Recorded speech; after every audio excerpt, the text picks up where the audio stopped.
Do you hear me? Yes, sir. So, was there any class before this? Because not many people have joined. Now they are coming, yeah.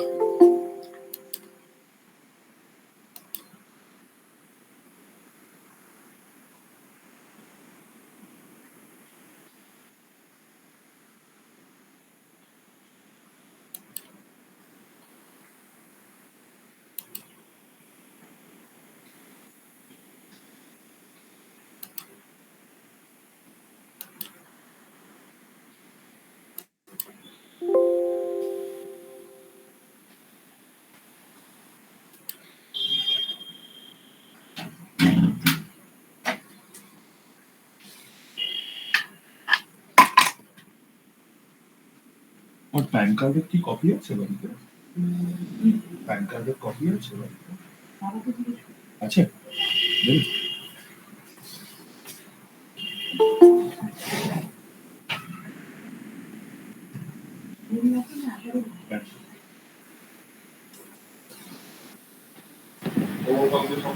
So someone is waiting, I think.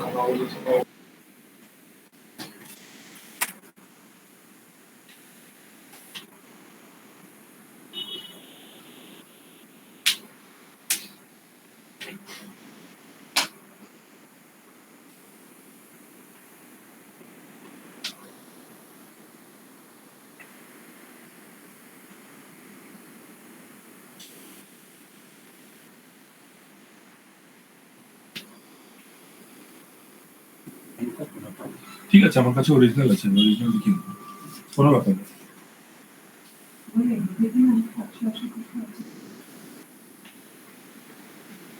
এরকম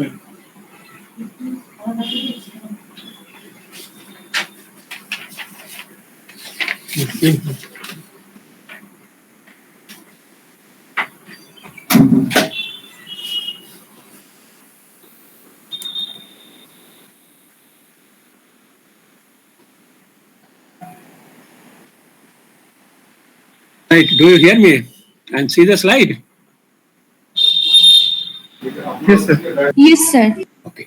So we were discussing aliphatic nucleophilic substitution reaction, and we know there are two cases the reaction may progress: case 1 and case 2. Now, this is the case 1, and which is called SN2 process substitution. Sir, sorry to interrupt, but I think someone is waiting. Okay, let me check.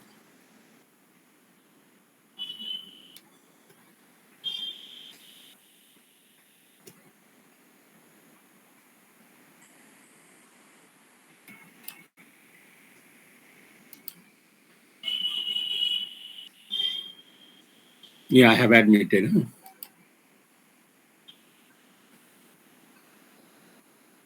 Right, so this is also called, according to the IUPAC nomenclature, the way the reaction proceeds, called association, dissociation. Either it is written down AN-DN or AN plus DN. So any one of them is going to be important. So now, the way the reaction proceeds. So AN means that first is going to be association between the electrophile and nucleophile, and then later on it is going to be the leaving group. So the question is coming that what could be the evidences or a proof of concepts that the reaction may proceed via this mechanism, right?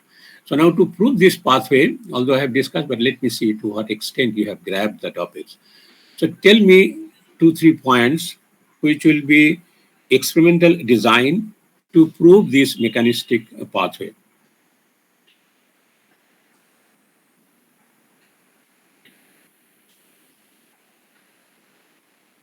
Right, this is the theory, right? The theory is like this, that the reaction can proceed in this process, which has been defined as an SN2 or association dissociation. Now, question is that we have to prove it. To prove it, this is our theory. Now, for that we have to first design experiment, and then perform the experiment and get the results, and then analyze the result and come back and see whether those results is in support of this concept or not. That is called the proof of concept. So give 2 or 3 experimental design which will support the progress of the reaction in this process. What will be the procedure to design the experiment?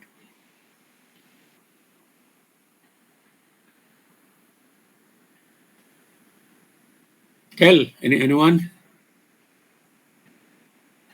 Can you repeat the question? My point is that there are two-way aliphatic nucleophilic substitution reaction takes place, right? Which we have shown here, case 1 and case 2. Case 1 is this, in which the two reactants, one we call a nucleophile and other is an electrophile. The first is going to be nucleophile approaches the electrophile, means there is an association between the nucleophile and the electrophile. And then it is expected to form whatever is called a transition state, number 1. And then number 1 is that structure number 1, right? And then finally, that something departs from this transition state, which is called a leaving group. So that is called dissociation. Other is going to be the case 2, which we are yet to discuss. So now, first we have to prove that.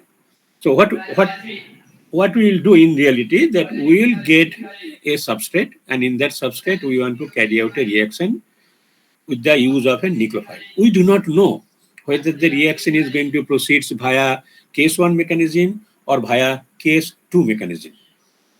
We are going to get the final product. Now the final product might come either through case 1 mechanism or case 2 mechanism, because ultimately the product is the same. C is attached to Y, and here also R is attached to Y. So looking at the product, of course, by critical analysis of the product, we can come to a conclusion. So how do we know that whether the reaction is proceeding via this mechanistic pathway, case 1 pathway, or case 2 pathway? So for if the rate depends on both the ions, then it is right. So that is the point I'm telling, that we first take case 1. This is the way. So now, what are the 2-3 thought processes which should come into our mind, so that we accordingly we carry out an experiment, or we analyze the experimental result on that basis, and that is going to prove that. You tell me one. So you tell me now. So that was the question. So answer is what? Repeat your answer. The first one is, if the rate depends on that organic molecule on that base, then it is SN2. Base, so we are not talking over here nucleophile. It's a nucleophile. So one will be. So one is going to be that what we found out, that the reaction proceeds via the transition state. For any reaction, it might be one-step reaction, it can be multi-step reaction. If the reaction becomes very fast, then it is very difficult to determine the rate of the reaction. That's why the rate of the reaction is always determined by the slowest step. Now, in this particular case, this is the one-step reaction, and this happens to be the slowest step. So, in that step, what we found out, if the reaction proceeds via that one, number 1 is going to be that whether the rate expression involves the concentration of both the substances. So, it's going to be rate expression, or called kinetics of the process. But is it going to be kinetics, or it is going to be the molecularity, which is more convincing to prove that the reaction proceeds via this pathway? Kinetics. We'll see that kinetic is not the a sufficient condition. It is one of the conditions, but or essential. And not essential. We can say that more concrete evidence for the kinetics. We'll have a look at it. Fine. One is kinetics. Second. And also there is one more thing, that if there is SN2 reaction, then there is inversion, and if SN1, then both the SN1. Fine. So say that in sometimes that one result may not give the support for a particular mechanism. That's why more than one, right? Another is going to be inversion, because the way the reaction takes place, that nucleophile, we have shown it purposefully like this. The nucleophile is approaching from the CX bond away from the CX bond, so that as if that it is going to approach from the backside and replacing this one. If that be the case, there is going to be change in the configuration. So this is the configuration in which X in the right hand side, in the final product, Y in the left hand side. So there is supposed to be a change in the configuration. Fine. Then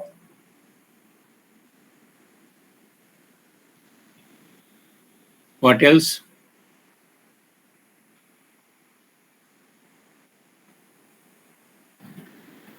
The stability of carbocation. If it is stable, then SN. But carbocation is not involved here. Here, yes, if it carbocation is in one, then it is involved. but carbocation will be in the case 2. Here, so there is no carbocation.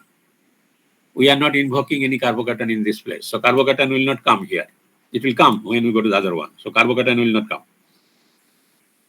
Though in the SN2 reaction, in this transition state, it is got to be to some extent polar. So in some cases, the polarity of the reaction tend to favor the SN2 reaction, but it will favor SN1 reaction much better way. So that's why rate acceleration in the presence of the solvent polarity does not become a really distinctive feature that whether the reaction is going to be SN1 reaction or SN2 reaction. Yes, if we can carry out the same reaction in two different solvent, right? And we found out that there is a distinct and significant change in the rate of reaction and which is directly related to the solvent polarity, then we can tell that one that where the rate is significantly improved by the increase of solvent polarity, so they are probably more distinct carbocation character. Otherwise, generally, carbocation is not invoked during the transition state of it. So carbocation will not come over here. So this is for the second case. Anything else?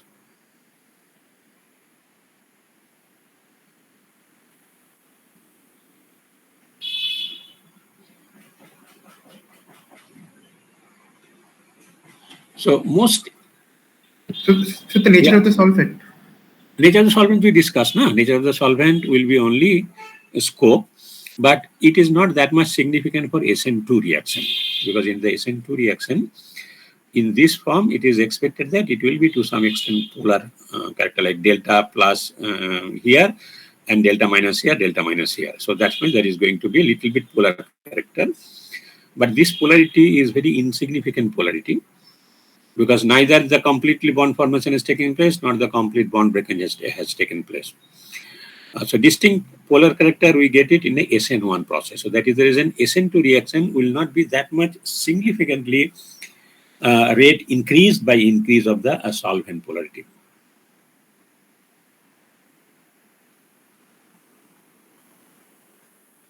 Now between these two things, like earlier you told that reaction kinetics or the molecularity is more important. Molecularity means in the slow state that two molecules are involved in the rate determining state. So molecularity is more important than the kinetic. We'll show that the kinetic sometimes might give a different connotation also. So between this kinetics or the molecularity and the inversion of configuration, which one is going to be more convincing? So it's molecularity.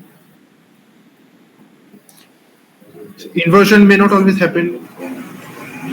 Like if it is not chiral, then. So molecularity is going to be the transition state, right? And transition state is something which is very difficult to demonstrate.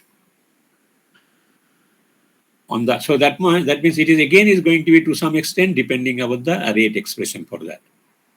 But inversion is taking place on NOS, you can prove it.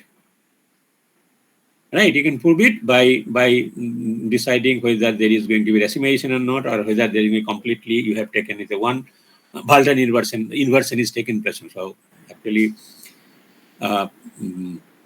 inversion of configuration. If it is not chiral, then inversion will not take place. No, but then you have to take chiral, na? So that is the reason. That is the only way it will come for that one. That if you taken, that's the reason actually Baldwin inversion came into the picture, although it was not known much earlier.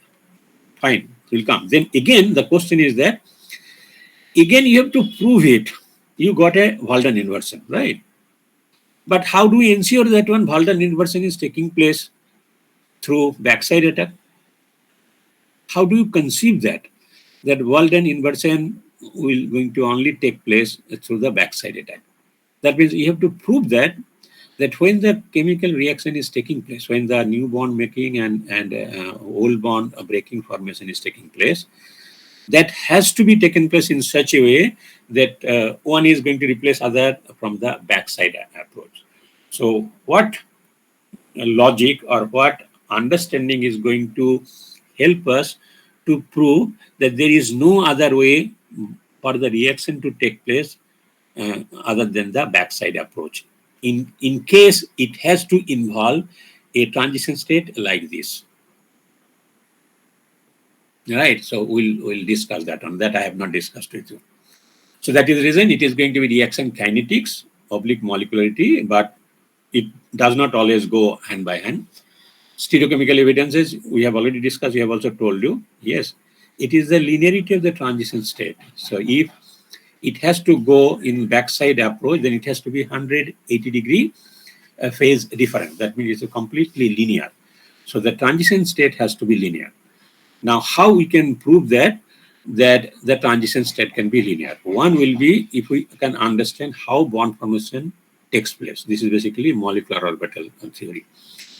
And second thing will be that is there any possibility for us to design such experiment in which that achieving this linearity is not possible, or we are talking about the backside approach. So approachability or accessibility of the nucleophile from the backside is not feasible if backside is blocked due to some reason. So all those things are going to be much more convincing, or the convincing evidence in comparison to the kinetics and the molecularity. Right. So now you tell kinetics, yes, ideally it is going to be a second order kinetics. But for solvolysis means where solvent is acting as a nucleophile. Since solvent is present in a large amount, so its concentration will not reflect in the rate equation. So the rate is going to be only with reference to, depending upon the only one of the substrate Rx. Although the reaction is going via bimolecular pathway, SN2 pathway. But since the other reactant is large amount, so its concentration is not going to be counted in the rate determining step. So rate is going to be unimolecular. First order kinetics. So that's the reason. Ideally, we should not call it a first order because two molecules are involved. So these are called pseudo first order kinetics. So solvolysis of an SN2 reaction, this also involves two molecules, but the reaction rate will not show that it is depending on the rate of the both the molecules. That is the reason the reaction kinetics is not always a solid evidence or confirmatory evidence to prove that whether the reaction is going a SN1 pathway or SN2 pathways. Molecularity is different. Yes, if so happens, then it is going to be either a rate of the reaction of Rx and both one order, provided both of them are used in a stoichiometric amount. And if any one of them is present in a large amount, like in solvolysis, then the reaction will mimic this rate. So that's why kinetic evidence, though it is a necessary, but not a sufficient condition, as other mechanism may also conform to these data. Right, and that ideal case is, there are some cases we can get, like for example, that nucleophilic conversion of, this is not in water, by base assisted nucleophilic substitution of alkyl halide were found to be proceeding to the corresponding alcohol, or maybe alkoxide if we take RO minus as a nucleophile. They perfectly follow a second order kinetic because they are, like if we take a methyl chloride hydrolysis in aqueous sodium hydroxide, where OH minus is a nucleophile, then the reaction is unimolecular in terms of the methyl chloride and unimolecular in terms of hydroxide ion. So naturally it is going to be the bimolecular reaction. Stereochemical evidence provides you the support of the backside, and that is the reason Walden inversion comes. So although the Walden inversion came much before the Hughes and Ingold's, they proposed this mechanism. The Walden has mentioned that inversion, when there is a substitution reaction, there will be inversion. But there are some other contribution also came to give a consolidation to this mechanism. Like what are those? Now, G.N. Lewis 1923, maybe close to 15 years earlier than the mechanism was proposed, mentioned that when addition of one group and removal of other group, they might take place simultaneously. That means concertedness nature of the nucleophilic substitution reaction already concept was there by G.N. Lewis. And that one step, moment any reaction become one step, this supposed to be associated with the inversion. That was also given, it is 4 or 5 years earlier than that. So all those things together gives you that yes, if we can prove the inversion, but it was done. Like Walden inversion was done much before the Walden inversion was taken as a experimental evidence to support the SN2 reaction. That malic acid, when treated with this OH group, was converted to the CCl group, like hydroxide or converted to the halide by 2 conditions.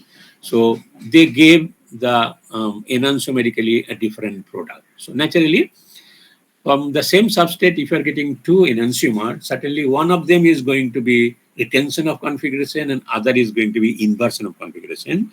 So this represents a substitution reaction because OH is being replaced by Cl. So Cl is replacing the OH. So substitution reaction got to be associated inversion. But only thing is that which one is which was not clear. Then what he did the reverse reaction. Like, is it possible from hydroxide we get the chloride?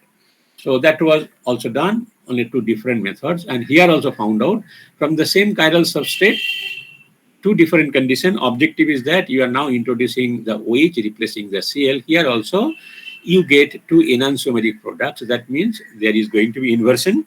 But again, the question came that which one is which was not clear. So that's why, say it. Go ahead. So can we show the previous slide again? This one. So the previous to the slide, the step before. Yes, sir. So in this SaCl2 and PCl3, they will convert COOH to COCl2. Ultimately hydrolyze, then you extract with water, then acid chloride with hydrolyze. Okay. Both of these is possible. But certainly what they have done, they have carried out the reaction in aqueous media, perhaps in such a way that hydroxy is not going to compete with the hydroxy on the Cl. So exact experimental condition we have to see. So point is that he is carrying out the experimental condition in such a way that either in the aqueous condition or maybe later on you hydrolyze this one under mild condition, so that during this condition only acyl cleavage become faster for that, right? If you carry out in aqueous medium, then it will be automatically hydrolyzed. Only thing is that amount of water has to be such that it is not going to compete with this one, then it will be complicated for that. But since water is a very poor nucleophile for an SN2 reaction, so, but acid chlorides are sensitive, so that is the reason they are not getting it. Right, but ultimately experiment has been designed in such a way that acid chloride is supposed to be found in both the cases, but it is getting hydrolyzed to the carboxylic acid, right?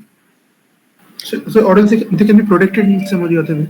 At that time, could be done. Say we have to go exactly how he carried out the reaction. So at that time, this protection, deprotection was, all the methods are not known. See that it is 1893. So easier would have been that this is also in protection, like acid chloride is also one way to protect temporarily for that, and then you are hydrolyzed. Only thing is much faster for that. So if you do the protection, you have to do in such a way that when you are deprotecting it, there should not be any scope a further reaction with the chiral center. So easiest way will be better let the acid chloride, because other than acid chloride, any derivative you make of the carboxylic acid, to get back to the carboxylic acid will require a much harsher condition than getting back carboxylic acid from acid chloride. So easiest will be you don't try to manipulate this thing. You let acid chloride formation takes place in the workup. You do the aqueous workup, and there you will get the carboxylic acid, right? Because whatever the derivative you consider carboxylic acid, it may be methyl ester, it can be silyl ester, it can be acyl chloride. So between all the 3 things, it is only acid halides are much more reactive than the either silyl ester or the corresponding alkyl ester. Right. So here, what they did, he Yes, did both for that one, but both the cases, one is going to be associated with the inversion and other is going to be associated with retention. So naturally, that it didn't come a concrete evidence that yes, it is involving an SN2 reaction, because objective is that other one certainly cannot be SN2 reaction, which is giving the retention of configuration. So that means the purpose is not going to be served in this case. Only thing is that yes, that substitution reaction may be associated with the inversion. That proof is over here. So it took such a long time, close to 30 years, right? So in this case, so there is no controversy. Like we convert now, hydroxyl group is undergoing a replacement by another nucleophile, which is going to be ethoxide, both the cases, right? So not both the cases, this is a different way we are getting. So we are getting the ether as if that OH has been replaced by OET into different roles. In such a way, in one case, we are getting the dextrorotatory compound, in other case, we are getting the LIVO. Means if we adapt a synthetic pathway, which got to be different, then certainly one of them is going to be retention of configuration and other is going to be inversion of configuration. Now looking at the rotation value, we cannot tell that from here to here is going to be retention, and from this dextrorotatory alcohol to the levorotatory ether, we cannot tell that whether this is retention or inversion of configuration, right? But how exactly it has been carried out, that will tell you. So it is AB pathway and CD pathway. When you further analyze that until and unless the reaction, nucleophilic substitution reaction, is involving the chiral center itself, there is no scope of having any retention or inversion in the final product arising out of the manipulation of the chiral center. So when they analyzed this, they found out that from first step A, the reaction actually is taking place through the oxygen of the hydroxyl group is acting as a nucleophile. And here also see that you are not generating the corresponding O minus, so that you do not take any chance that there is going to be any racemation to the presence of base. So you take acid halide, tosyl chloride is actually nothing but the acid halide of carotenoid sulfonic acid, so that is become very reactive. So though hydroxyl is a poor nucleophile, but the still reaction takes place, it is a tosylate. So since here reaction is taking place through the oxygen, so naturally there is no scope for you that there can be any inversion at this center. Then you come to other pathway. Here also the first step is going to be reaction to the oxygen center. Only thing is that here it has been taking a distinctly nucleophile, because here the electrophile is a little bit more stubborn, right? So there remains a possibility of the racemation, but here since there is not taking place, so you get the completely product. Now you get the ether here also later on. That in the second step, OTS is going to be treated in ethoxide. No, it is treated with under basic condition treated with ethanol. Yeah, it is going to be nucleophilic substitution only. So you are going to get product.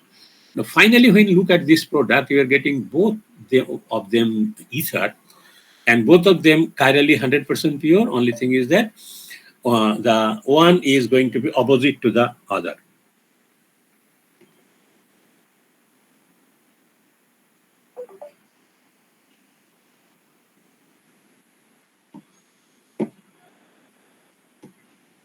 So now since here in both the cases, the reaction is proceeding through the oxygen center, so there is no scope for inversion to take place. So certainly inversion has taken place over here.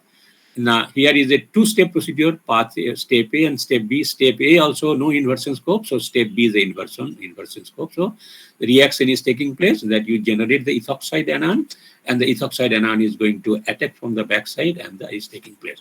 So through this step of reaction, first time it can prove that yes, SN2 reaction they leads to a inversion of configuration reaction. So here is a case where you are getting a SN2 reaction at the chiral center. That is the reason you are having a inversion of configuration. And at the same time, he did a lot of similar kind of reactions in which the absolute configuration of various compounds. This is the first time there are a lot varieties of compounds. The absolute configuration were determined through SN2 reaction, right? So all the other cases, the initially Walden inversion, what has been done, that you try to convert a chiral compound to a enantiomeric products in a pure form, taking two different types of reaction, and that's why the confusion came that which is very difficult to arrive at. So now question comes, let's do, we take a chiral substrate, we carry out one type of reaction, but there will be possibility of getting the enantiomeric product. But since we are carrying out the same reaction, naturally enantiomeric product are going to be generated in the same reaction vessel. So if enantiomeric products are being generated in the same reaction vessel, there is supposed to be the racemization or overall loss of the optical activity.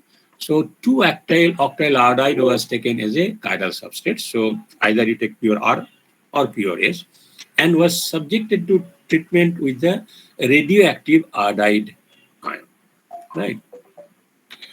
So if that be the case, why you take the radioactive iodide ion? Now you can correlate the uptake of the radioactive iodide ion. So based on the measurement of the radioactivity in the final iodide solution, you can tell that how much radioactive iodide has been consumed for the reaction mixture. So if the reaction has to be a SN2 mechanism, so per one reaction, there is going to be associated with the inversion. So when first inversion takes place, if you take the R compound, you are going to generate the S isomer. So more the reaction progresses later on. So when the S isomer accumulates, then at certain point of time, both the R iodide and the S iodide, they are going to compete with the iodide anion. So that ultimately it is going to be an equilibrium, that there is going to be equal amount of the R iodide and equal amount of the S iodide. So you are supposed to end up with a racemic product. But then how do you prove that reaction is going to be SN2 process? Now, thought process is that, can we correlate the rate of inversion with the rate of uptake of the iodide anion? So if that matches, then this theory is going to be operative. So this is what might happen, that if you take a R compound, so for each reaction, you are going to get inversions. As the S increases, we are generating an I minus ion. So now I minus can react with the S also, I minus can react with the R also, and slowly they are going to equilibrate and going to get the racemic product. So to prove it will be that intake of the radioactive iodide ion should parallel to the rate of inversion. So in fact, it was determined the rate of inversion was experimentally found to be this value, and rate of exchange or rate of uptake of the exchange means your rate of uptake of the iodide anion also same. So these are considered to be equivalent under the experimental error. So rate of inversion and rate of uptake of the iodine was the same, and ultimate resultant is that you are going to get the racemic product. So actually what they determine? They determine the rate of racemization, and rate of racemization is going to be twice the rate of inversion. And rate of inversion is going to be equal to the rate of uptake or rate of exchange, because each inversion is going to generate one molecule with the R and another molecule with the R. So each inversion is going to be generated two racemic molecules. So that's the reason rate of racemization is going to be twice the rate of inversion. So these data, so these two sets of data prove that yes, if you are the reaction proceeds via a SN2 mechanism via case 1 route, then you are going to get an inversion. And if you take a chiral substrates and subject to a different type of reaction, like you subject the chiral substrate to two different types of reaction, one might be inversion, one might be retention. The one which is inversion configuration got to be with an SN2 mechanism, or you subject this thing to a similar type of reaction like the exchange with the radioactive iodine, then you are going to a completely racemization reaction. So that proves it. So complete inversion of stereochemistry. So this is exactly is going to happen. Like if you do that, there is going to be inversion of the configuration, and this Walden inversion was, as has been mentioned, has been named by the Walden. So if we observe in any inversion is actually called a Walden inversion. But then how we are going to prove that it has to be backside attack, because approach of the backside, if takes place, then only you are going to get a Walden inversion. So then again is ultimately coming that you have to prove that there is a backside approach, because if it is come this way, then only the inversion is going to take place. So how do you prove the backside approach? So for that, how exactly the nucleophile has a feasibility to approach the electrophilic center. So it's any reaction is going to be a homo-LUMO interaction, particularly any polar reaction. There's a polar reaction. Any polar reaction is going to be a interaction between that HOMO and LUMO, like how the or the orbital overlap of the antibonding orbital of the electrophile and the field orbital of the nucleophile along the Cl bond. So to start with, there has to be an attractive interaction between the field molecular orbital of the nucleophile with the unfilled or antibonding sigma star orbital of the CY bond, which is undergoing cleavage. So that, but on the other hand, in the front side, there is going to be less interaction. Why less interaction? Moment we understand that what is the shape and the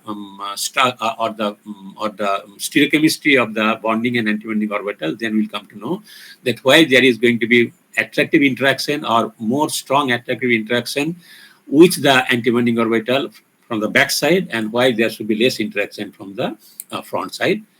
So that the transition state, the preferred stereochemistry is going to be the pathway or physical transition is going to be like that, in which they are going to be a trigonal carbon. So it is going to be a trigonal by a pyramidal geometry, like you can write in this way or you can write in this way. So under this case, that approach has to be 180 degree away from the leaving group. So if you consider the frontier molecular orbital, which is going to the field bonding orbital of the nucleophile Y, and the antibonding means sigma star orbital of the CX bond.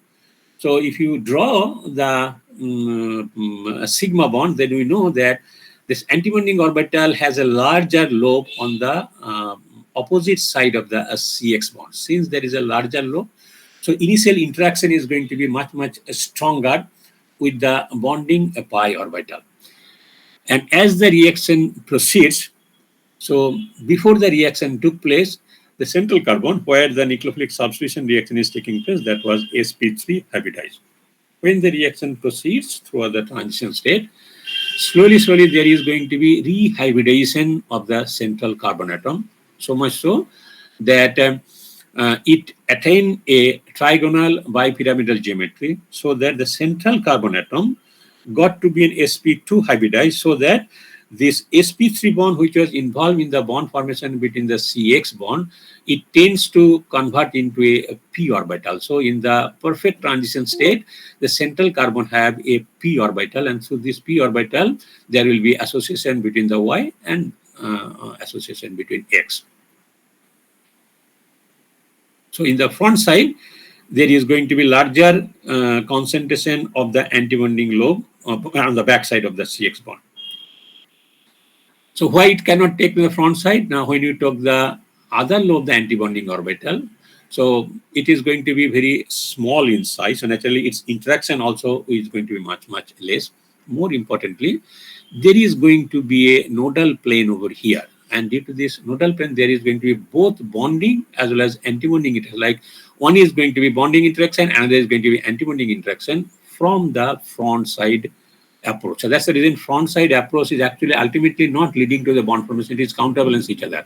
The extent of overlap leading to the bond formation and the extent of overlap leading to the antibonding formation are going to be counterbalancing each other. So feasibility of the bond formation through approach of the front side is not there. So the orientation of the molecular orbital of the CX bond, particularly antibonding orbital, is the major criteria, decisive criteria to allow the approach of the nucleophile or trajectory of approach of the nucleophile front side attack versus the backside attack. So the backside approach is going to be more facile because of the larger concentration of the antibonding orbital on the opposite side of the CX bond. So this becomes the fundamental basis behind that why there should be a backside approach. Naturally, when there is a backside approach, they are got to be inverted in the final product. Right. So this is again molecular orbital picture is helping us to decide. But then how we can prove it further, right? Because molecular orbital interaction is also determination of the calculation and etc. for that, right? So how do we ensure that in case there is a backside approach, then only it is going to lead to the inversion of configuration. So what could be, this is not an experimental proof. This is, we are going to take the orientation of the orbital as has been suggested by us for the molecular orbital theory. So what could be the distinct experimental proof so that we can provide that, see that there is a feasibility of approach from the backside, and that is the reason reaction is taking place. Since the reaction is taken from the backside, that is the reason there is supposed to be inversion of configuration, and in fact we found out looking at the optical rotation value that in fact the inversion of configuration is taking place. So what will be your experimental design to prove that approach of the nucleophile has to be from opposite to the bond which is being broken, means opposite to the CX bond.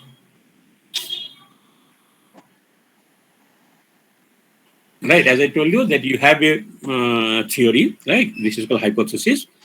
Then to prove this hypothesis, you have to get a data result. To get a result, you have to design an experiment. So you have to design such an experiment which will tell you that under this condition, the backside approach is accessible, or under this condition, the backside approach is non-accessible. So can you think about a situation in which the backside approach is not accessible? Can you think about any situation in this regard? So when there is a static hindrance? Right. So where from this concept is coming? The concept is coming again from the transition state. What we found out, the transition state contains a highly crowded carbon center. So although it is not directly, so we'll see that this will give you only that relative reactivity, but still we can think about. So one will be instead of, but that is only happening when it has already approached it, right? This is one way to think about, but not completely thinking is giving. So can we think about something that where it cannot have accessibility from the backside? So if we can block the molecule from the backside, so what has been mentioned that now there should not be any reaction at the bridgehead under SN2 condition, right? So what is called a bridgehead situation? What are called bridgehead?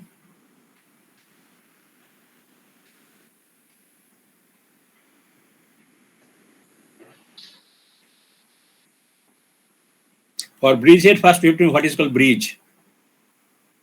So, moment we talk about a bridgehead, what kind of substrates we are thinking?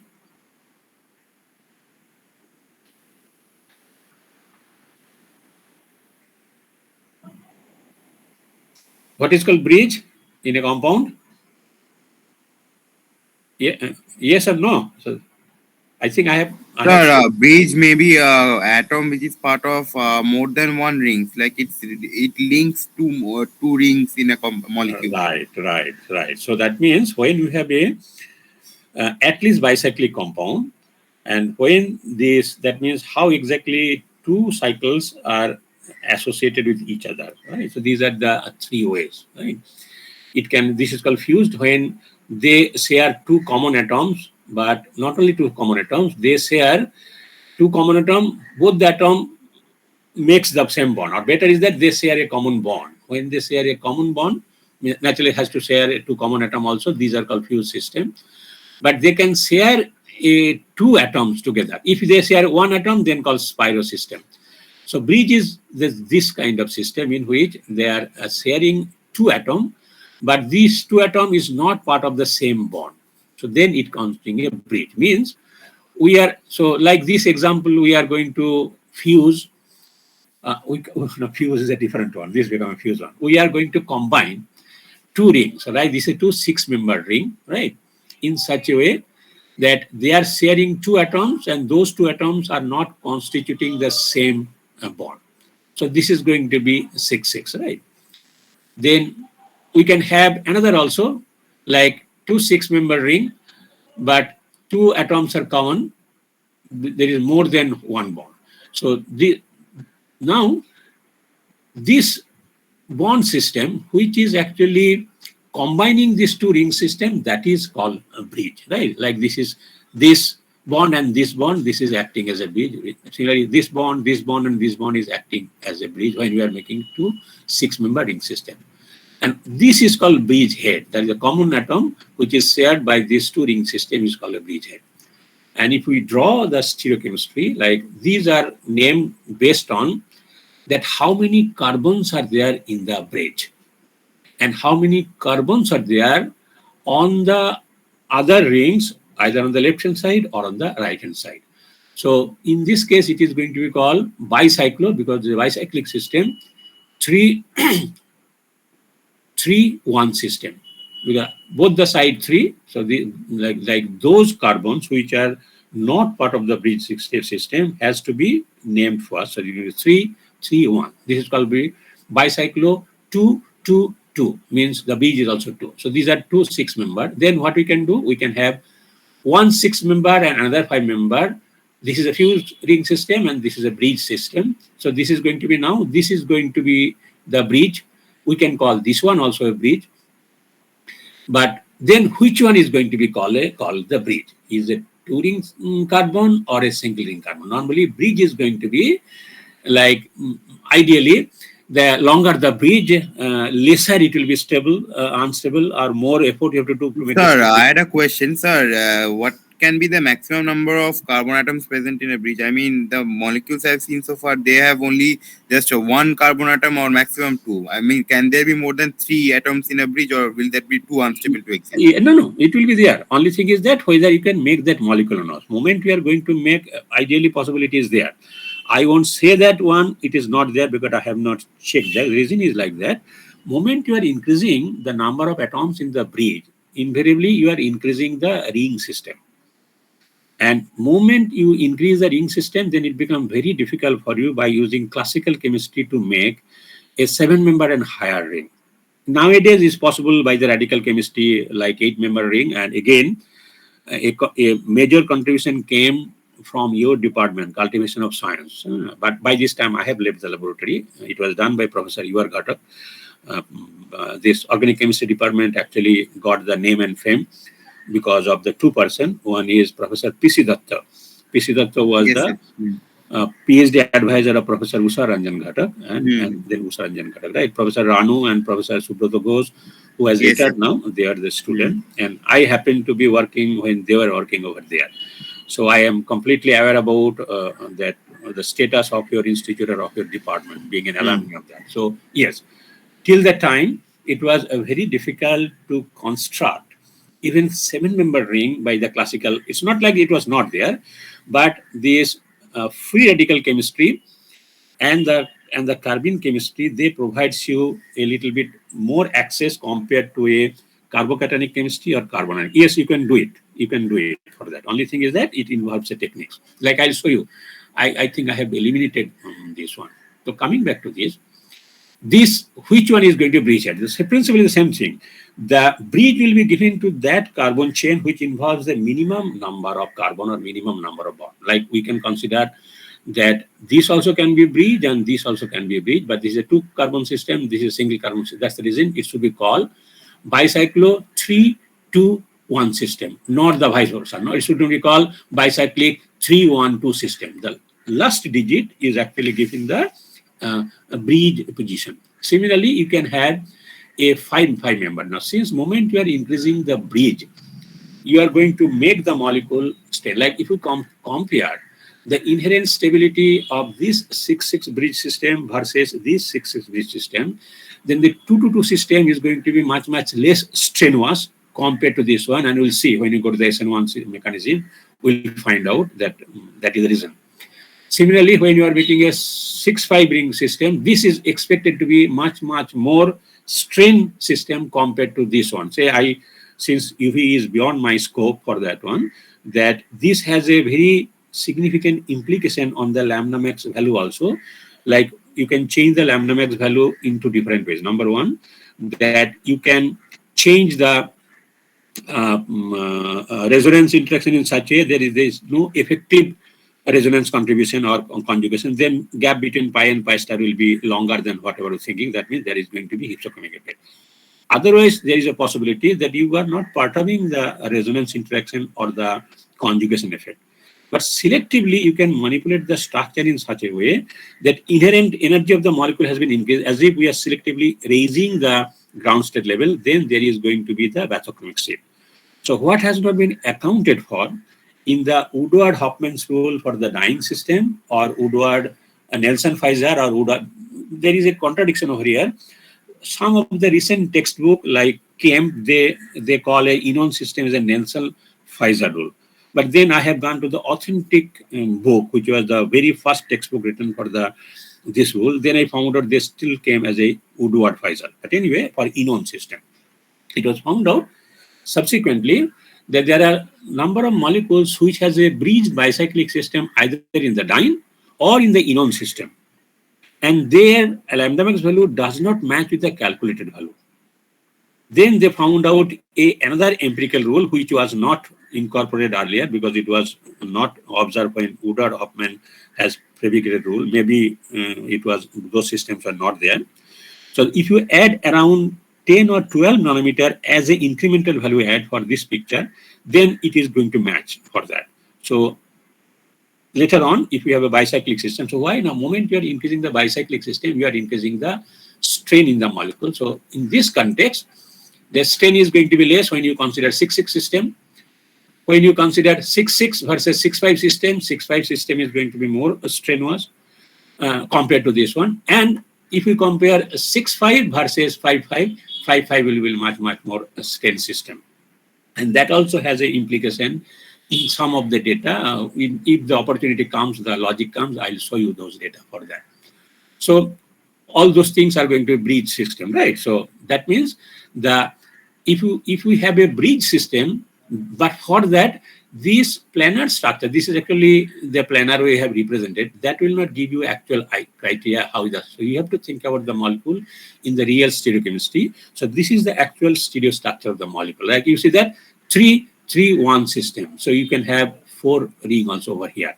Up to 4 at least is there. And both the time, both the side 4-4 is also there. So you have to draw the molecule in the stereo, and this is actually the structure of the molecule to see that whether it is there or not. So now suppose if you have a substitution over here, this is called bridgehead, and a substitution over this is called bridgehead, or here and here. And suppose this is your CX bond. So now nucleophile cannot come from this side because this side is blocked by this framework, and that's what was found out. That if you take 2-2 bicyclic system like this, entry number 5, it does not react with sodium ethoxide because sodium ethoxide means you are using the reaction under a nucleophilic substitution SN2 reaction condition, because from the backside it is going to be blocked by the ring cage. The backside is going to be blocked by this structure of the molecule. So NOET cannot come. Similarly, if you take 3-3-1 bicyclic system, see that now you have a 3-membered bridge. So only thing is whether you go this bridge or this bridge. You also make the bridge also can be 2-3, you can do it. But only thing is that making the molecule become difficult, because moment you make a more than 7-1 ring system, then it does not get the approachability of the orbital to take place for that. And of course, high dilution technology can be done, and maybe highly reactive system like radical mechanism. Up to 8-member ring system has been reported, earliest report by Cultivation of Science Laboratory by Professor Ghatak. But what was found out, the corresponding open chain analog underwent the reaction. So that means this first is a simple nucleophilic substitution reaction, Williamson's ether synthesis, and second is that your Finkelstein reaction, sodium iodide. But if you take the corresponding open chain analog, both the reaction works very well. So this provides you a distinct experimental probe in support of the fact that SN2 reaction, which leads to the inversion, takes place from the backside approach. So SN2 is a backside approach. So I have a question. Yeah. So that means bridgehead carbons don't undergo SN2 as well as SN1 reaction. SN1 reaction will also come, but since the question come now, since Because the carbocation is unstable if it is a bridgehead carbon. Yeah. So it will depend upon whether you can make. Now come back to this. Why it is so, as I told you, that if you compare this 6,6 bicyclic system versus this 6,6 bicyclic system, why the intrinsic energy of this is relatively less strain molecule compared to this one. Because deviation from the regular tetrahedral angle is much less, right? This is called adamantine, right? This is called adamantine. Now the question is that if suppose there is a Br over here and there is a Br over here, bromide, and you subject this thing to the solvolysis reaction. Generally solvolysis, even SN2, but we allow the SN1 reaction. And if you can determine the rate of reaction via the SN1 pathway, then there will be to some extent SN1 pathway, the reaction will proceed via this one. If we consider the SN1 versus SN2, SN2 will not take place over here. So this type of substrate, they do undergo, although reaction rate becomes sluggish, it takes longer period of time, and generally it requires solvolysis, because by giving a pressure of the nucleophile, you are increasing the reaction rate. So this undergoes SN1 reaction, but it perhaps does not undergo. When I have the exact data, I'll show you. But if you compare the relative rate of SN1 reaction of this substrate versus this substrate, then the second substrate, they tend to go SN1 reaction. Why? Now there is a possibility to achieve to some extent linearity of this molecule, right? Adamantine for that. So that will depend upon to what extent you can flatten this molecule. So that's the reason always we should not consider a collinearity. Since the question came, now suppose we are subjecting a solvolysis reaction, which is a pseudo fast order kinetics, means it is going to be a preferably more towards SN1 pathway, methyl bromide, tertiary butyl bromide, and tri-tertiary butyl bromide. Means you have methyl bromide, then these 3 hydrogen you are going to replace by a methyl group, you are going to get tertiary butyl bromide. Now if we compare the rate of SN2 reaction, solvolysis means actually the reaction goes by SN2 process, but the reaction kinetics is the unimolecular reaction. Then the rate of reaction is going to be sluggish when you go to the tertiary butyl bromide, because in the tetrahedral, in the penta-coordinated state of the transition state, it is going to be highly crowded. So in general, the solvolysis rate of tertiary butyl bromide, I think 10 to the power 3 times, exact data I will tell you when you go the process, is 10 to the power 3 times sluggish compared to the solvolysis of methyl bromide. But then if you take tri-tertiary butyl bromide, then the solvolysis rate is 10 to the power 6 times faster than even tertiary butyl bromide. So although you have increased the steric crowding much further, but the reaction rate has been increased instead of decreasing further. right? Why? Now, when you take the tri-tertiary butyl bromide, if you, since in the starting compound, the molecule is highly crowded, so it would like to, and highly strained, it would like to release the strain provided there is an opportunity. Now, if you think about the microscopic reversibility of any reaction, particularly SN1 reaction, that if it goes via the number one SN2 reaction, it will not go at all because it does not go any carbocation pathway. It has to proceed via the penta-coordinated carbon. Since it is already crowded, the reaction will never go by the SN2 pathway, and that is the reason that there is a big difference in the reaction rate of methyl bromide versus tertiary butyl bromide. Here, the reaction is proceeding via the SN2 pathway. So if the reaction proceeds via SN1 pathway, moment it generates the carbocation, in the carbocation the molecule relaxes, means now it can achieve a planarity. But once you make the carbocation, since the carbocation is highly reactive species, and if the nucleophile is present in large quantity, that's the reason it has to be solvolysis only, otherwise the reaction will not go. Then it has no other way but to combine with the solvent so that the reaction will take place. So your ultimately final product is going to be the SN2 substitution reaction, but it is not through SN2 because SN2 cannot take place over here. So it is an SN1 pathway. So this unusual increase of the rate of reactivity with a very highly strained substrate, these are called, given a terminology called B strain or back strain. It can be called internal return also, but internal returns has a specific terminology. We'll come back to this term later on. So what is happening? That here the transitions to carbocation formation. So in this carbocation formation, it is relaxing the energy, but since it's highly reactive, and once it is formed, it will quench back, and there is no scope to Cl minus or Br minus to come back together. The reversibility is not there because there is a large number of substrates. So carbocation formation also in the bridgehead also can take place in the same way, provided that bridge has the possibility to give a planarity, or in case of bridgehead, it provides the planarity. So more you can make such a bridge that it can open up. And that is possible, more you are increasing the number of the, like for example, instead of having the bridge a single carbon, you are increasing the more than one carbon, then you can flatten the ring to some extent, so the reaction will take place via SN1 path. SN2 will never take place. Yes, it takes place. It will depend upon whether there is a possibility to maintain the linearity, and that will depend upon that what is the constitution of the bridge. Bridge has to be a much flexible bridge, right? We'll have those data when you go to the SN1 mechanism, because that is another evidence to support that SN1 reaction proceed by the carbocation formation, because their SN2 reaction is not possible.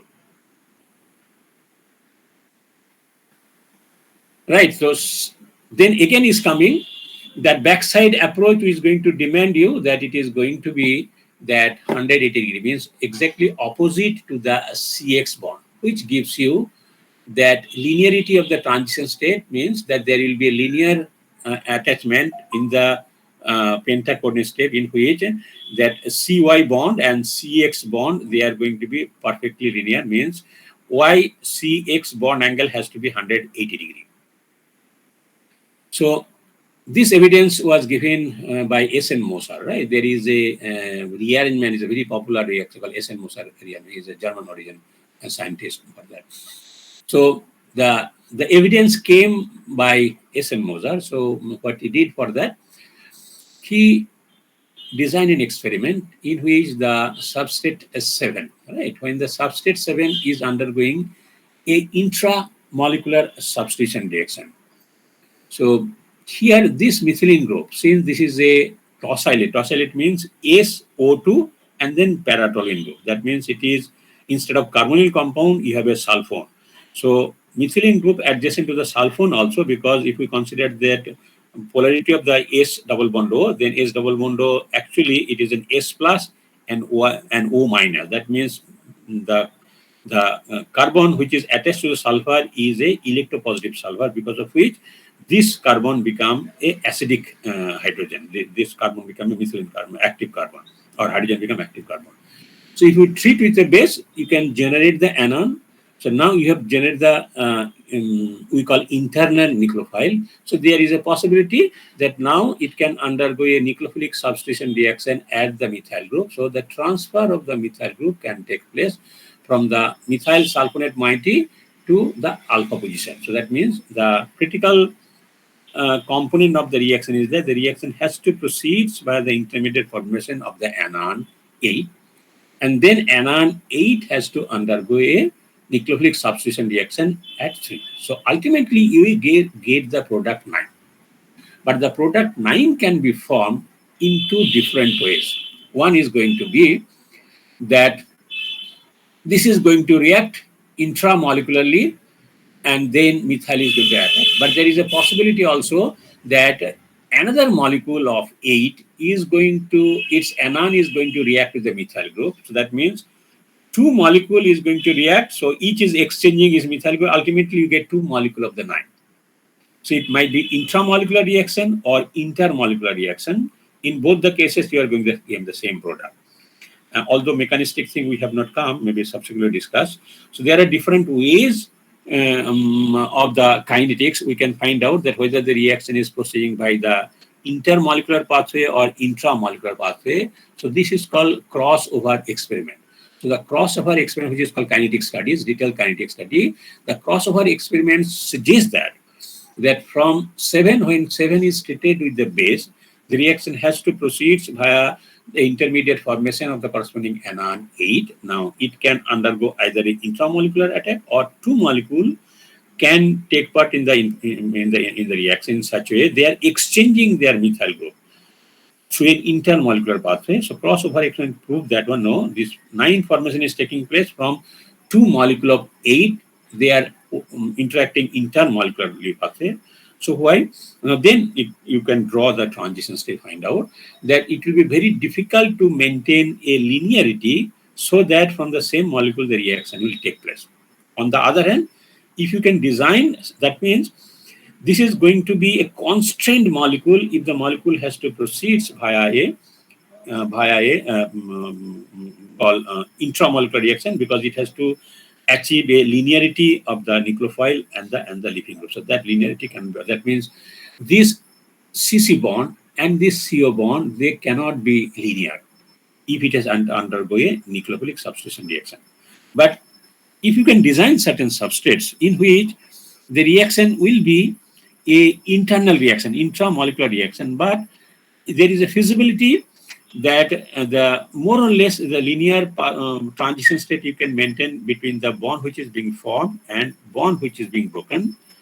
Those kind of substrates could be designed, and these are two popular examples. Like if we take halohydrine and treat with a base, then you can generate the epoxide. Epoxide formation through halohydrine is another way to make an epoxide formation. Generally, what it is done, that if you take a olefin and you take an olefin and treat with NBS in aqueous medium, then the reaction proceeds initially via halohydrine, and then if you treat further base, you will get the corresponding epoxide. So before that oxo transfer process were known, that we can have a peroxidation reaction and later on you can take a metal oxo complex as an oxygen transfer agent so that you can get a chiral compound. The classical way to make the epoxides were, one, the prominent example is that you take an halohydrine. Halohydrine can be generated simply by adding a halogen under aqueous condition, or without isolation of the halohydrine, it can be done if you take the olefin, treat with a highly electrophilic halogen containing atom, which is going to be in bromosuccinimide, which generate a halonium ion very easily. And then this halonium ion can undergo nucleophilic substitution reaction, but it is believed that the reaction proceeds initially through the intermediate formation of the halohydrine. Now, in this halohydrine, moment you treat with a base, then you can say that almost linear you can maintain between the oxygen carbon bond and the CX bond, and that's the reason epoxide formation takes place. Or if you take a, say earlier what happens, due to the presence of this benzene ring, fused ring system, then you cannot make this OS bond, this CO bond and this CC bond in the same linear.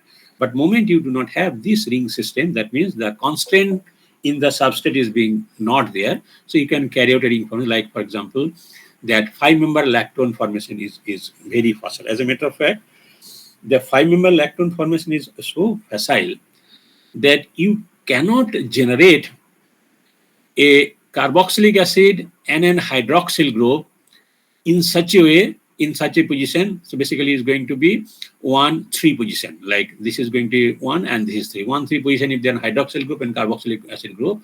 So you cannot get the corresponding hydroxycarboxylic acid. They will undergo immediately cyclization reaction by trace amount of the acidic impurity. And if you take a halogen, then it's very easy to nucleophile. So in this case, because the substrate is not constant substrate, so it is possible that you can maintain a linearity of the transition state so that SN2 reaction become feasible.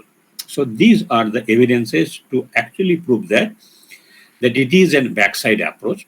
If it is a backside approach, so now you go back for that one. If it is a backside approach, here we are presuming the feasibility, right? So how to prove that the backside approach is taking place? Now for that, distinct evidence is going to be the racemization or inversion of the configuration. So all these things are interconnected. So ultimately, the experimental result detailing that there is going to be the inversion of configuration become the most concrete evidence in support of the SN2 pathway, means case 1. Right, so now let's go to case 2. Case 2 is, it is a stepwise mechanism.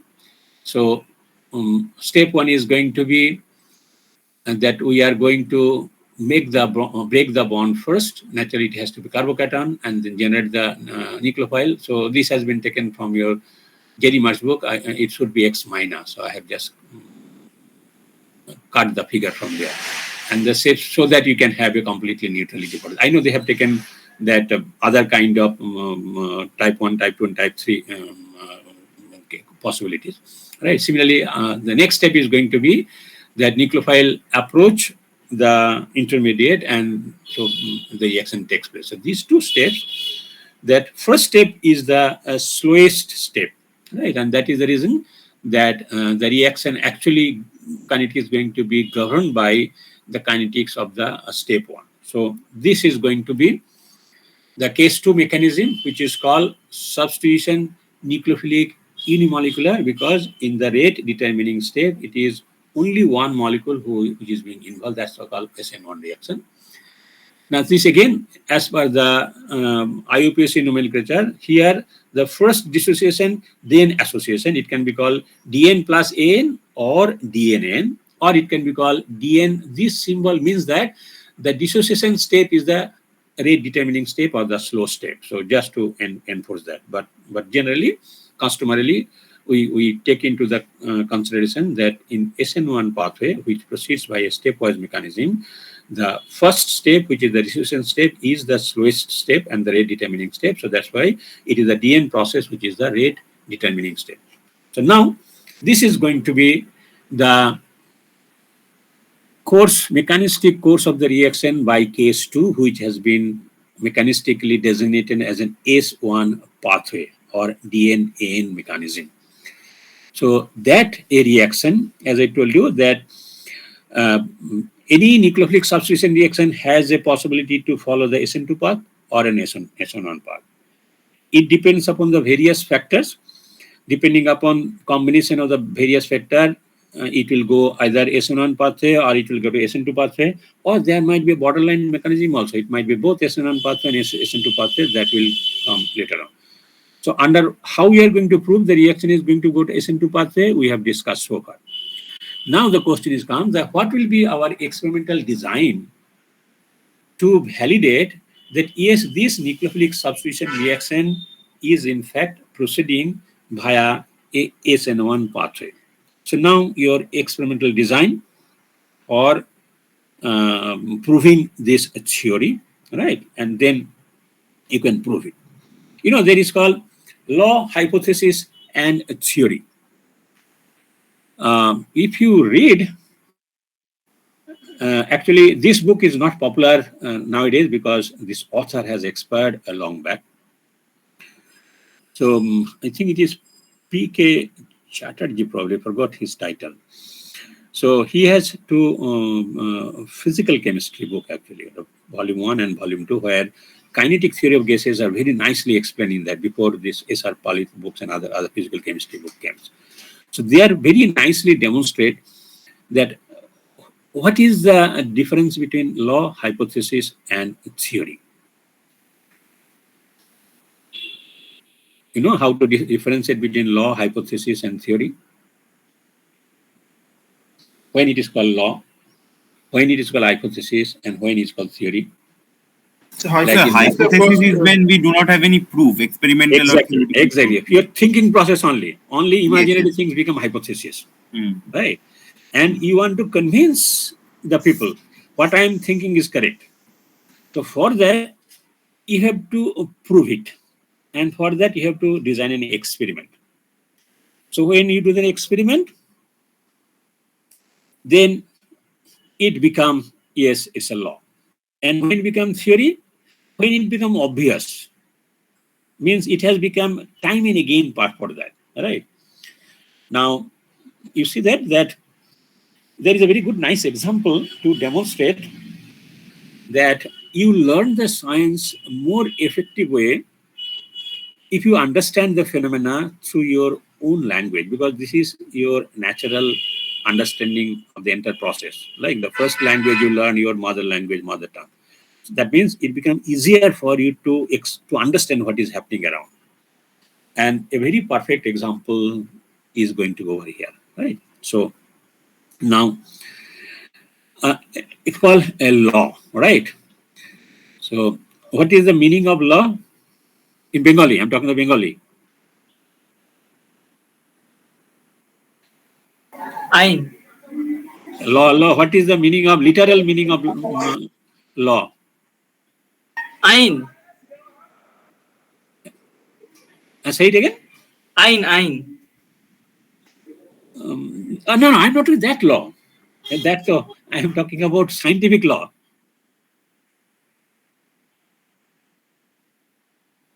some kind of rule that the nature follows. No, simple Bangla mane. Sir, Shutro. So exactly Sutra, right? Sutra is a Sanskrit sabda, right? It's a Sanskrit word. You convert Yes, into your mother language, your colloquial word, Sutra, which is called Chalita Bhasha or colloquial language. Suto, right? Now, so suppose what we do, naturally thread. We take a few flower, right? And it is only a piece of thread can put together a few flower. And when ultimately what it does a garland. Garland is a entity which you can prove it that yes, it is like that. So ultimately, when it becomes a law, the experimental findings. So you have a theory, you have a imaginary thinking for that. For this to have a rationale behind that, you design some experiment. So when these experiments, one experiment or more than one experiment, you add them together and repeatedly, it is a reproducible, and you found out the same outcome, then it becomes so convincing to it, then you find that this is a law of science, right? And when law becomes so much repetitive that it becomes a complete obvious, then this is called a theorem. So that you do not go back and try to convince out for that. Like, so similarly here also, what you have to do, this is your hypothesis, right? So you have to convert the hypothesis into a more broad-wise accepted phenomena, which is called law. We do not call a law in case of SN and SN2 for that, because it becomes a different way of we do that one. We do not call a law of SN1 reaction or law of SN2 reaction, right? Like we call Newton's laws of motion, right? That became a law. Why it is not called theorem, right? Think about it. So again, here also that we have to design an experiment. So what are the experiments you are going to design over here? So what is the first step? Now, first step is going to be the slow step. So slow step is going to be the rate determining step. So can we determine the kinetics? So if the reaction, that means that if the step 1 has to be rate determining step, which is going to be the slow step, then the reaction has to be unimolecular.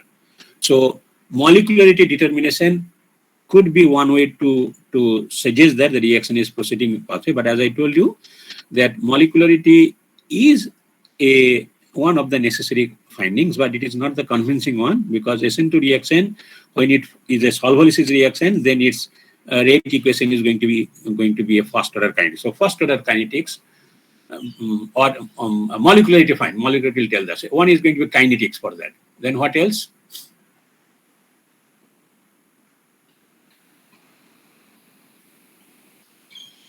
Tell. What are the ways we can prove it?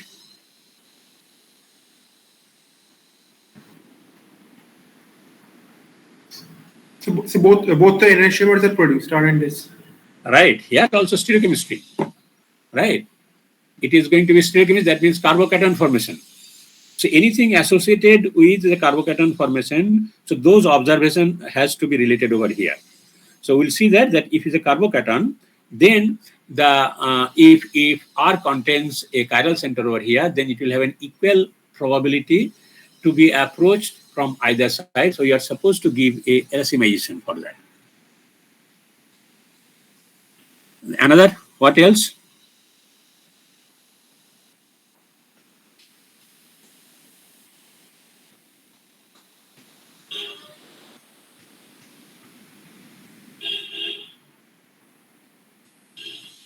The rate depends on the first step. Yeah, that means those processes where the rate of carbocation formation is supposed to be inherently sluggish, the reaction also will be sluggish, or the reaction may not take place. Then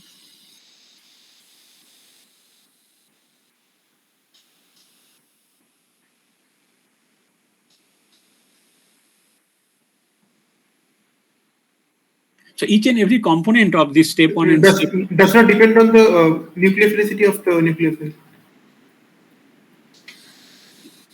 Yeah, so what will it will not depend upon the nucleophilicity of it, because first step is going to be automatically you are generating for that, right? But it will depend upon the anything which is going to assist your dissociation step first, which is the breaking of the Rx bond, is going to be contributory. So one will be that inherent leaving group capability, but that is also applicable in your SN2 reaction also. So that cannot be, but apart from having an inherent leaving group property, there might be something which might assist the removal of the leaving group. So that means that is going to be useful. So here the solvent will come into the prominence, which was not there in the previous case for that. Because in the previous case also, in the previous case in SN2, there also you can think about that solvent participation can help you of removal of the leaving group. So if it is helping the removal of the leaving group, it is going to help you for the SN2 reaction also. But in the transition state, it involves a highly crowded state. So naturally, even if the solvent has to assist, then it is not going to be adding to the reaction kinetic, because it is not going to participate in the transition state. So only in case of SN1 reaction, you are supposed to get a distinct influence of the solvent. There are two ways. Number one, it is going to be solvent polarity, because we are making a distinctly formation of the polar intermediate, the carbocation. This is one reason. In case of SN2 reaction, there will be to some extent polar transition state, but that is not as polar as a carbocation. So that's why the much more sensitive to the solvent polarity will be an SN1 reaction rather than an SN2 reaction.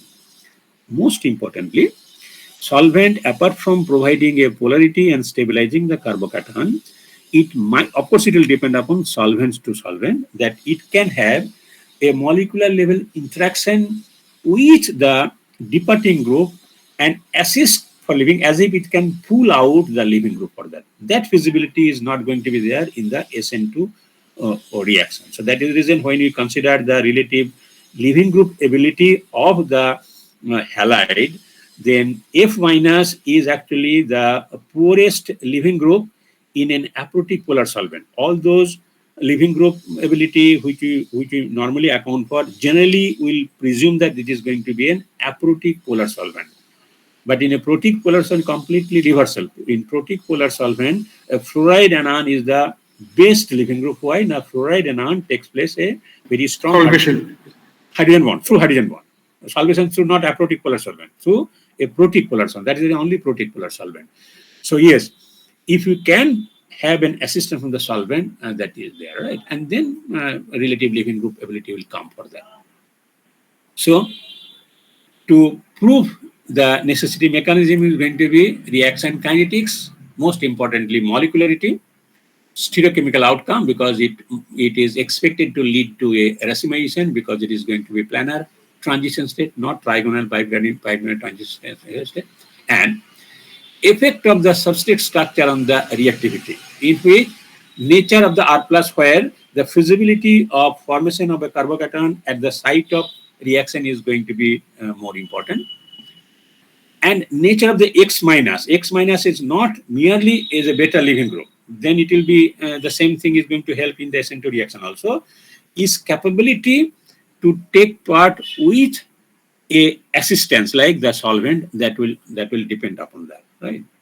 So let's come back to the further this thing rate is coming for that. Another issue is going to come that in the first step, which happens to be the slow step, we are generating these two ionic spaces, and it is a reversible reaction. And any reversible reaction is supposed to be controlled by Le-Chatterley's principle, law of mass action, right? So that means there is supposed to be a responsive to whatever is called a common ion effect or called mass law effect.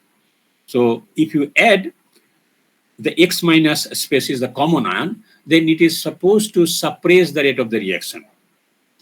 So that would be one evidence also in support of the first step being a slow step, and first step is going to be the reversible also, reversible to the first step.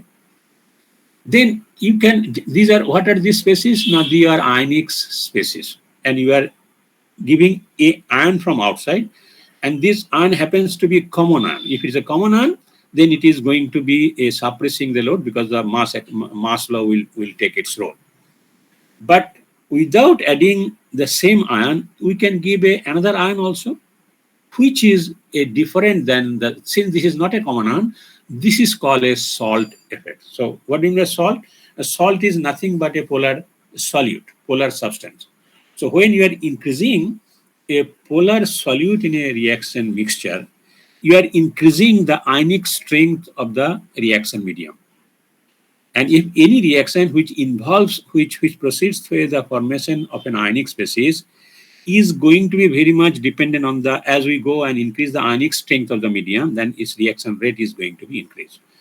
But the salt effect and the common ion effect, they are opposite to each other. Here also we are adding an ion, but this ion is going to be distinctly increase the ionic strength of the medium. And yes, if we can distinctly prove that whatever the criteria are going to be associated with the formation of the carbocation, one is going to be the relative stability of the carbocation, one is going to be that ease of feasibility of the formation of the carbocation. There might be another thing also, is it possible that we can trap the carbocation? So we can have a distinctly proof of the carbocation. Not many examples are there because carbocations are very highly reactive species, but we'll show you next day that yes, in one or two cases, you can take a relatively more stable carbocation, which can be stable enough to be trapped with a certain species. Very few rare examples are there. So there you can distinctly prove the carbocation. But again, by other techniques, you can prove the intermediacy of the formation of the carbocation. And one such technique is NMR. Right, with the help of the NMR, various reaction can be determined. Is reaction progress by the chemical CP values of the intermediate, which involves the carbocation. So the chemical CP value can very well be correlated as if at certain place of the molecule, there is a carbocation formation is there, but that is the much later stage. So we'll take the early stage of example in which that the examples are there to prove the reaction is proceeding via the SN1 pathway. Right. So next tomorrow we'll discuss all the aspects of the SN1 pathway. Then we'll go for that one. That how do we decide that under a particular set of conditions the reaction might follow SN1 pathway or SN2 pathway? What are the guiding principles? Accordingly, there is going to be a borderline mechanism. And then finally, we'll take an example of the application of the SN1 SN2 reaction. Some of these things I have already told, but I'll take a few specific examples so that we know why we are going to learn the nucleophilic substitution reaction as aliphatic center. All right. So you can join the other class now. We stop it over here. I am stopping the sharing.